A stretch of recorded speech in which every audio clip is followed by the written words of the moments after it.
දෛශික දෙකක අදිශ ගුණිතයවත් තිත් ගුණිතය මේ වීඩියෝ එක කරන්න මොකද මේ අපේ ෆස්ට් ටර්ම් ටෙස්ට් එකේ අහලා තිබ්බදී දෛශික දෙක තිත් ගුණිත අර්ථ දක්වන්න කියලා මේක දන්නේ ඒ ලෙවල් වලට අහන්නද නැද්ද කියලා එහෙනම් මම කරන්නේ දෛශික දෙකක අදිශ ගුණිතය අර්ථ දැක්වීම කිව්වොත් එහෙම A හා B ඕනෑම දෛශික දෙකක් වන විට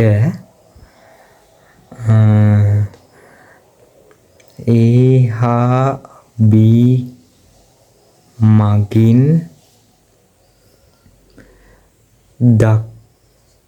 දක්වනු ලබන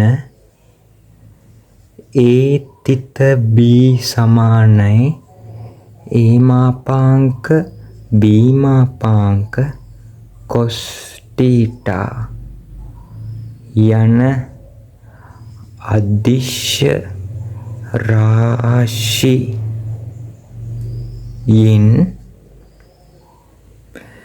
A හා B දෛශික දෙකෙහි අදිශ ගුණිතය අර්ථ දැක්වේ. ඔන්න ඔතන කියන්නේ AB ඕනෑම දෛශික දෙකක් වන විට AB මගින් දක්වන ලබන AB සමාන AB cos t මාපාංක B මාපාංක cos t යන අදිශ රාශියෙන් AB දෛශික දෙකේ අදිශ ගුණිතය අර්ථ දැක්වේ. මෙතන cos t කියන්නේ දැන් මෙහෙම මේ AB දෙකක් තියෙනවා නම්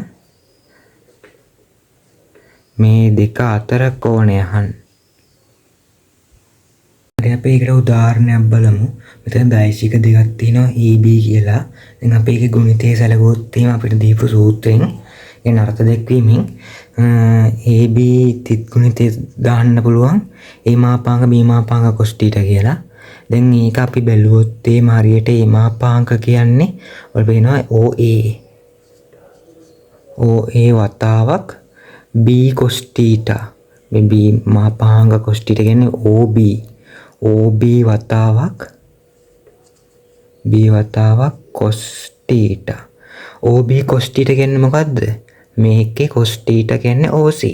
එතකොට OB වතාවක් cos θ අපිට ලියත හැකි කිලින්ම OC කියලා.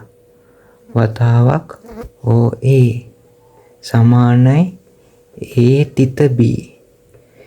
A තිත B එහෙම වෙන්නේ මොකද මේ OB දෛශිකයේ විභේදන සංරචකය තමයි මේ OAත් එක්ක ගුණ වෙලා මේ A සහ B දෛශික දෙකේ මේ ගුණිතය හැදෙන්නේ. AB දෙකේ තිත් ගුණිතය සරලව කියනවා නම් මේ එක් දෛශිකයක විශාලත්වය සහ අනිත් දෛශිකයේ විශාලත්වයේ අර දෛශිකයේ පැත්තට තියෙන විභේදන සංරචකය තමයි තිත් ගුණිතය අර්ථ දක්වන්නේ.